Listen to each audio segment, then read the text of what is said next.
Today's terrifying tale is about the mail.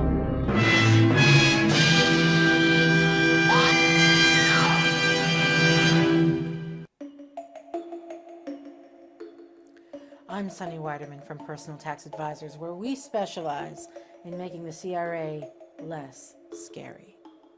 There's nothing scarier than getting one of those brown envelopes. You know the ones.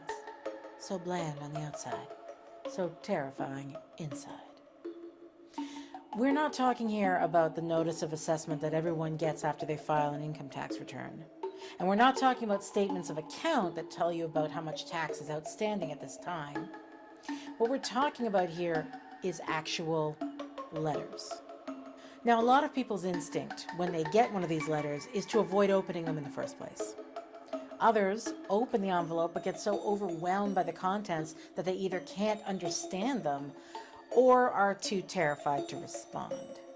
But ironically, that is the worst thing that you can do, because letters are almost always requests for a response. And if there's one thing that CRA hates, it's being ignored. When you ignore their letters, they sometimes escalate to action, and that is never better. Whatever is in that letter, it's always better to know than to not know. And the fact is that most of those letters are actually pretty benign, just requests for information. In a lot of cases, just providing that information can be the difference between getting a refund and getting a bill. So let's break it down by talking about the most common kinds of letters that you can get from CRA. The first is a pre-assessment review. Pre-assessment reviews are spot checks for supporting documents relating to claims you made on your tax return. So say you made a claim for medical expenses. You might receive a pre-assessment review asking to see the receipts. Send those receipts in, keep the claim. Fail to respond, and CRA will simply remove the credit from your tax return, which means a higher tax bill or lower refund for you. Now, another common letter that you can receive is a demand to file. CRA calls these demand letters, and it is what it sounds like. There's a return you haven't filed, and CRA wants to see it. If you file the return, they'll assess the return as usual, though you may have to pay a late filing penalty and/or some interest if the return is overdue and you owe money.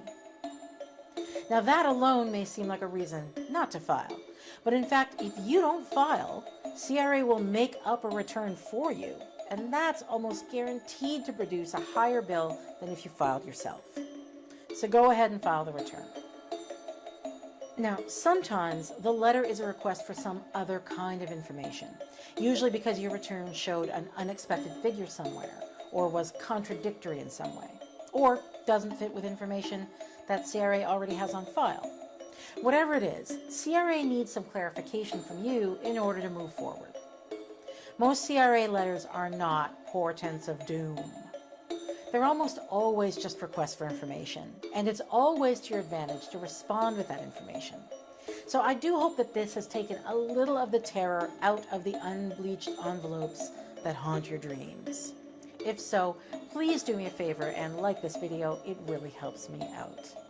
And stay in the know when I put out my next tax tip by subscribing and hitting the notification bell. I like to think that's doing yourself a favor. See you next time.